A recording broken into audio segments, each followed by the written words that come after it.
This is when it got really creepy. This is when the kleptoism got really creepy. When I would have a cocktail, I would drink Southern Comfort and orange juice those days. The most disgusting shit in the world you could drink. Who the fuck drinks Southern Comfort and orange juice? I would drink two of them and get fucked up, and then I'd have to steal something.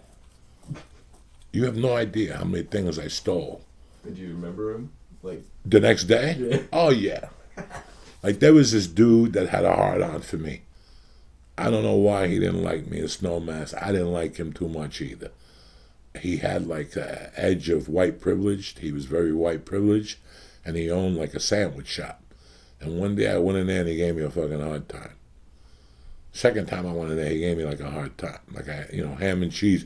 What type of cheese? I don't have to ask you again. Like, he was like a half a tough guy. I wasn't a tough guy, so I said, whatever. He made a great 3-cheese sandwich. I remember that. They made great 3-cheese sandwiches. Well, one September, I'm walking around up there, and a friend of mine actually worked for him. I became friends with him after spending time up there. And I went up there to see if my friend was there. I think he sold weed. I don't fucking know. And I went around the back, and sure enough, the door was open. And I fucking went in, and I just robbed everything. There was a bank bag right on top of the thing. I just took it. I think it was like $1,800. Oh. I went up to Aspen. I bought a stereo, speakers. I bought the first Madonna album. Oh, I bought the first Dio album, Holy Diver. I did shit like that. I hated that guy that owned that business. Plus, he was a musician.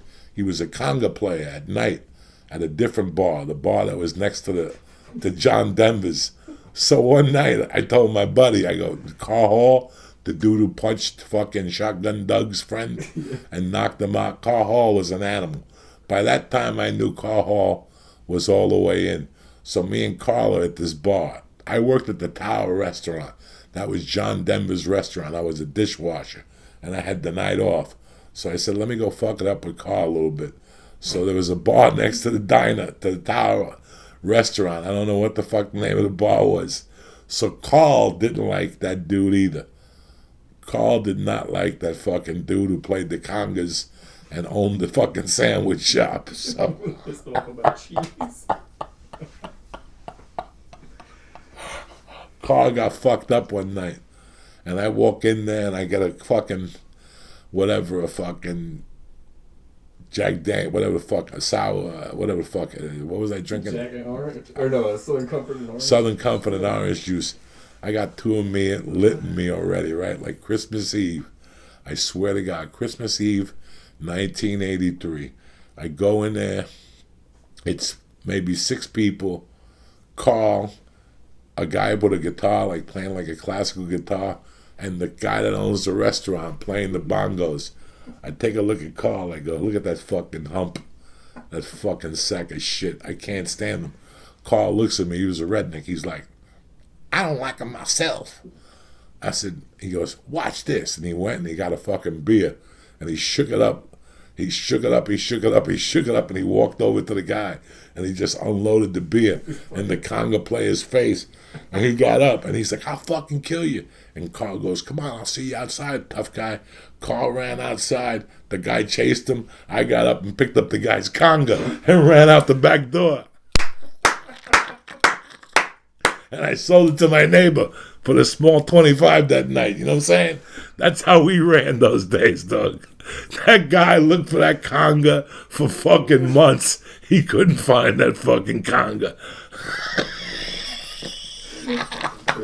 I forgot all about that story. You see what I'm saying? I got plenty of stories. You guys thought I ran out of them. I just had to dig. This is what happens when you write a book. You think about all that shit. Because I've been making notes on little things. Now that I'm writing, every time I see something, I make a little note. And I go, I gotta lay this. Dog, that night was tremendous. That dude looked for that conga drum for fucking years.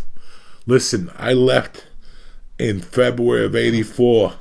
I came back in October or November of 86, and Carl Hall pulled me over one night. He goes, do you know that dude is still looking for that conga drum? I had forgotten all about the conga drum. We had died. He had even at one point put like a help wanted sign, like a sign all around Snowmass Village and Aspen looking for that specific conga. The guy I sold it to was a conga specialist. He was a real conga player. This guy was a fucking Mozambique. This fucking guy I sold it to really knew about the conga. He wasn't Probably worth a lot. It was worth a lot of conga. It was a lot of Things are expensive. it wasn't like an LP. LP was the conga of choice when I was growing up. That was the brand. But this was like a fucking high. He had it like custom made somewhere. I stole the man's conga. How fucking crazy am I? So it's funny because that was who I was back then. And I tamed it. I tamed it for a long time. And then I couldn't tame it anymore. Like I tried to put it in a capsule for a long time. You know, the summer of 84, 83, I spent my whole summer shooting. That's all I did. Saturdays and Sundays, shooting, learning how to make bombs, how to make tripwires. You know, this guy was training me to be a fucking masochist. Like he was just training me to do some crazy things. And I loved it. I wanted to be that person. You know, I don't want to be that person today, but that's what I was training to be. He was teaching me how to shoot with a scope. I mean, this guy was teaching me how to do some crazy fucking stuff, you know.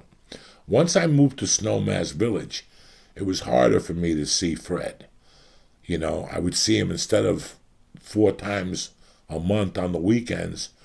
I would see him just like, you know, once I started taking classes and fucking working for the electrician, the whole thing, I wouldn't see them that much. You know, I was working Saturdays, so I couldn't go shoot that much. That's when my kleptoism got high. Now, I wouldn't klepto from people that I knew. I would just klepto. And klepto, when I say klepto, I mean the complete fucking package. I was just a fucking nutcase. I mean, you know, everything had a question mark to me. Like I would walk past an eyeglass place and say to myself, I wonder if they got 50,000 in the fucking safe. And I would convince myself that they had 50,000. It was like the most retarded thing I ever did in my life. I would convince myself that there was $50,000 in there. Then I would break in there and there'd be fucking Ugats in the fucking safe. And I'd get pissed off at myself. Let me tell you something. You know that a lot of you watch those cop videos and see amateurs, like, you know, fucking crooks that make mistakes. You don't need to watch those. Just ask me. I got plenty of those fucking stories.